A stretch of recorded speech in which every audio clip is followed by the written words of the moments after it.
or so back that I got really interested in immigration after I joined the Unitarian Universalist Church in Seattle, just north of the university. And they had a really strong immigration group there, Reach for Immigrant Justice, under Roberta Ray. And I got more and more involved with that group. Pat Gunn and Roberta Ray were two of the leaders of the group.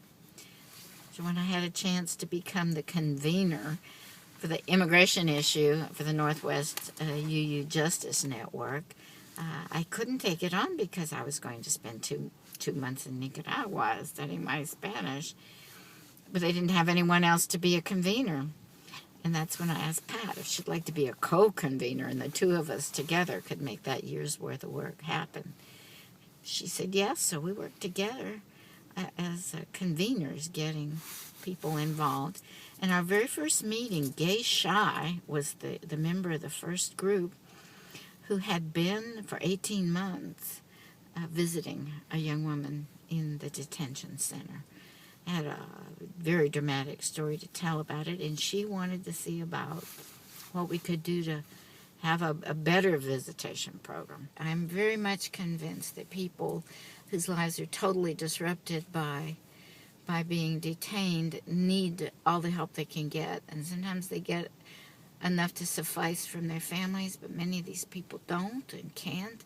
So we need the community resources available to help get them through this. I have a conscience about it, that it is pain that does not. It's unnecessary pain caused by the policies of the government that I'm as responsible for as any voter.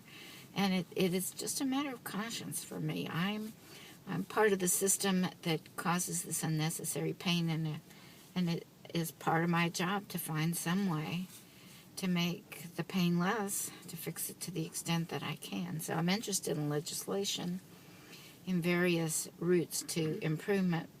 But meanwhile, putting Band-Aids where it hurts is a part of what we need to do.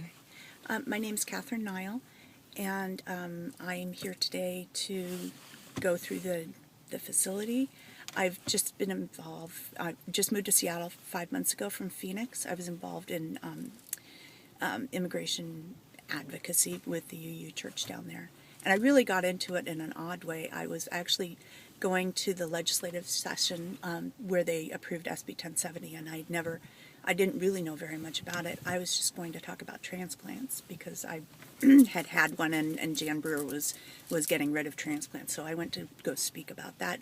But as a result, I heard all of the SB 1070 stuff and saw the way the Tea Party, the people who were there for the Tea Party, they were yelling at so many of those kids from Tucson, from the Tucson Unified School District. It was absolutely amazing. And so I sat and watched what was going on there, and I just felt like I had to do something. So since then, I've moved up here and found that this program was available, so I'm here to kind of see what I can do. Just because people are here to work, man. I can't imagine being locked in a concrete building, and at least having to being able to talk to somebody other than the person you're with or the person who's your guard or whatever. I don't know.